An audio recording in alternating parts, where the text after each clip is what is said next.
Dai pa maakuhas tangunyan kan esposa kang 47 anyos na si Richard Huvilla Belga kan barangay Gubat Ilawod Bakakay Albay na mayo na sa iyang esposo.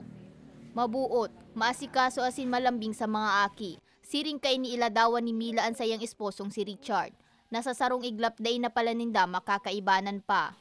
Agosto 16 kang bawian ng buhay si Richard matapos na mamulutan ng karne nin ayam na positibo palan sa rabies. Matanggap kung bakit iniwan kami ng maaga. Tapos hindi ko alam kung saan ako kukuha ng... Tapos ang sakla pa, ngayon birthday ko. Ngayong araw na to, ngayon ang libing niya.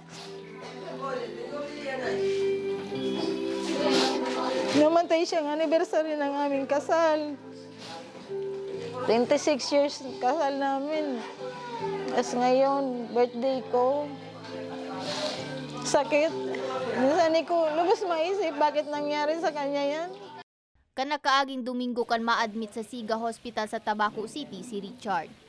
Makulog na putlan asin likod ng inot subot na pigagrangay kan biktima.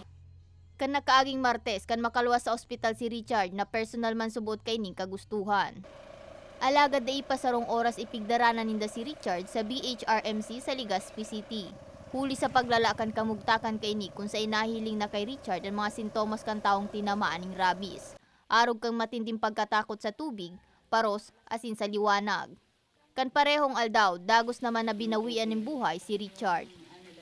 Kasi nung sinabi sa akin ng doktor na rabies yun, oras na lang daw yung hinihintay. Ilang minutes lang naman, parang nangisay na siya, tapos bumula yung bibig. Wala na. Istorya niya, sarong taon na nakaagikan makakakanan sa iyang esposo ning karne nin ayam. Katunayan nakagat naman dahil nin ayam si Richard. Hindi naman, bali minsan nadadalhan lang siya ng kabarkada niya, di ba, naaya lang mag-inom, may dala minsan. Sinasabi naman na bawal, minsan hindi naman talaga siyang kumakain.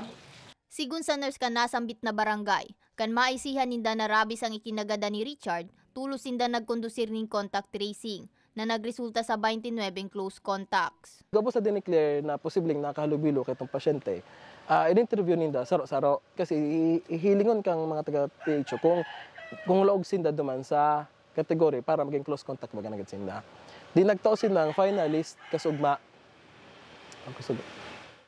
Before 8 a.m. pinaduman nila sa Siga kasi nga may check-up tapos kasi may doktor manhilon sila tapos babakunahan naman sila.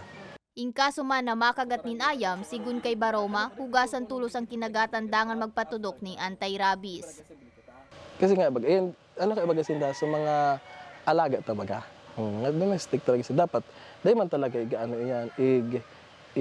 igbubuno baga sigadan tapos siguro responsible na lang pet ownership. Sa datos kang Rural Health Office, 7 individual na ang nakagat nin ayam sa bilog na banwaan kan Bakakay.